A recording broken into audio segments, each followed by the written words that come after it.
Assalamualaikum, selamat sore. Pemilu udah jelas, udah ketahuan siapa yang sebenarnya nanti menang. Menang dan kalah itu biasa. Jangan gundah, jangan bangga, jangan aneh lah, biasa saja. Soal kalah menang itu kan pilihan. Kalau misalkan hitungannya itu ini menang, saya juga tahu, udah tahu lama. Yang menang nanti kemungkinan ini udah tahu. Tapi soal hati itu beda. Kalau orang menang kan belum tentu benar. Orang kalah juga belum tentu salah. Tapi ini saya ada koreksi sesungguhnya ini. Kenapa Ganjar sampai kalah? Nah ini gitu loh. Ini tuh penting sesungguhnya. Dan ini bisa dibilang mungkin tidak terbaca atau apa ya bisa dibilang ya. Kurang dimengerti lah gitu loh. Ini saya coba membaca dari awal sampai akhir. Keringatan ini. Bisa di luar. Dari awal sampai akhir, ya kan. Jadi ini ada pola-pola yang salah. Intinya tuh telat. Intinya Ganjar kalah tuh gara-gara telat. Sesungguhnya di situ. Kasihan Ganjarnya loh. Padahal dia itu punya kans besar untuk menang. Secara kinerja Prabowo tuh kalah. Anies juga kalah. Lalu apa yang dicari kan gitu. Tapi ada beberapa hal yang ini mempengaruhi orang itu misalkan tidak memilih. Dan ini bisa bilang kelemahan atau lalai. Ada satu hal, paling gak satu, ada 8-9 lah. Deklarasi Ganjar itu telat. Di mereka itu deklarasi itu kan udah lama. Gerindra dengan Prabowo-nya. PKS atau Nasdem lah, terutama Nasdem dengan Anies Baswedan. Di situ PDIP terlalu lama. Jadi apa? Deklarasi yang lambat ini ibaratnya apa? Melambatkan sistem mesin politik itu bekerja. Jangkanya pendek jadinya. Itu satu. Kedua, adanya tarik ulur antara Puan dan Ganjar. Itu menyita waktu. Itu sangat menyita waktu, makanya kayak kalau kalah ya lumrah. Karena waktu terulur, terpending kinerjanya karena soal ini. Gamang, Puan atau Ganjar. Bayangin saja, padahal mereka tuh bekerja sudah 2 tahun yang lalu. Sedangkan PDIP itu masih bingung antara Puan dan Ganjar. Jadinya apa yang menyita waktu pekerjaan itu? Taktik strategi itu tertinggal. Ya mungkin karena ada orang-orang yang tidak suka Ganjar. Atau orang-orang yang lebih suka ke Puan. Atau orang-orang yang bisa dibilang pengkhianat. Makanya ada yang keluar kan. Itu paling tidak salah satunya. Terlalu lama bermain dalam pemilihan ini Puan, ini Ganjar. Itu jadi masalah sesungguhnya loh. Ketiga, telatnya Jokowi pisah haluan dengan PDIP. Jika misalkan Jokowi itu pisahnya udah 2 tahun yang lalu, ceritanya nggak begini. Yaitu memang bagian taktik. Ibaratnya ini kan waktu mendadak, waktu pendek. Jokowi menentukan pilihan yang lain. Jika misalkan Jokowi itu sudah berhaluan dari kemarin-marin, sudah pisah secara gerakan politik, tidak akan begini. Ini loh, dia tuh pakai taktik gitu loh. 4.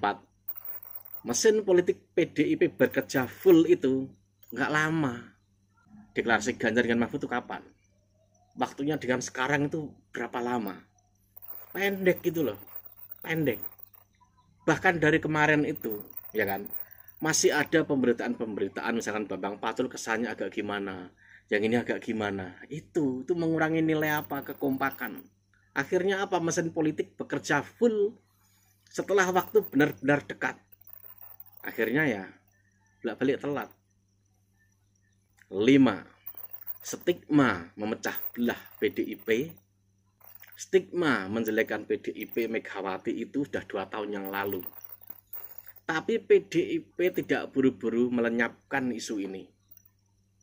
Padahal narasi yang dipakai kemarin itu, Ahok itu, terutama Megawati saat wawancara di YouTube itu bagus. Bagus.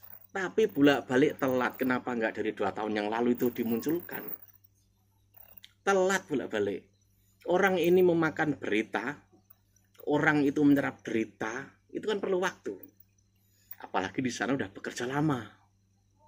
Stigma petugas partai, stigma Megawati sombong, stigma PDIP itu terlalu gimana-gimana dengan Jokowi, itu udah 2 tahun yang lalu. Itu udah 2 tahun yang lalu dibangun mereka.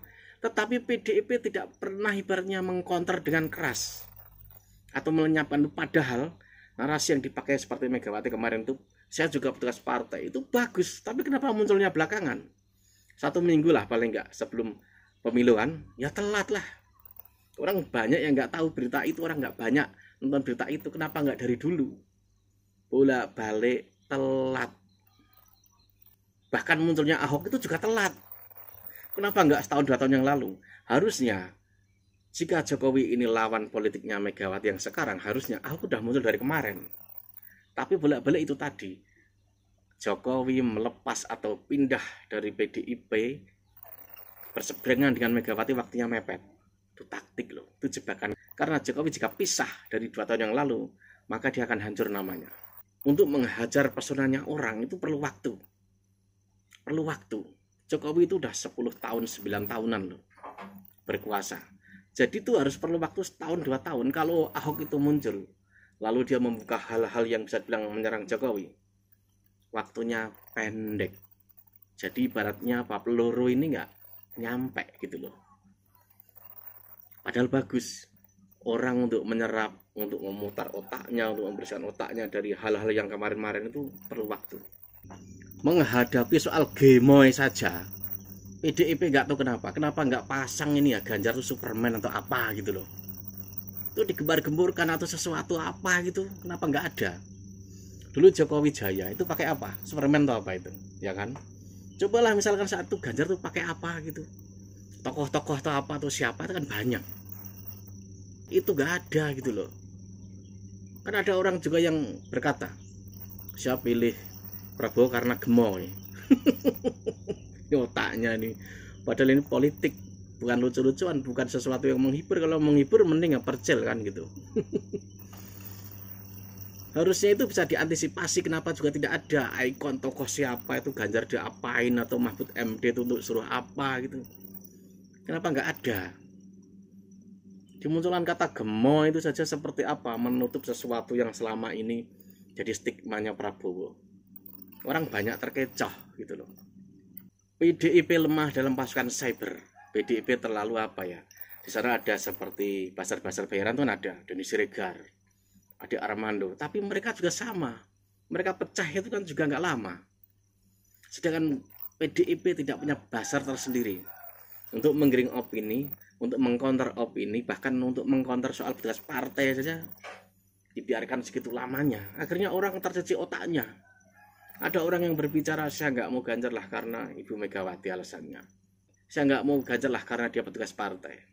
Coba dari dulu misalnya 2 tahun yang lalu, bentuk pasukan cyber di luar konteksnya Denny Siregar dan lain-lain.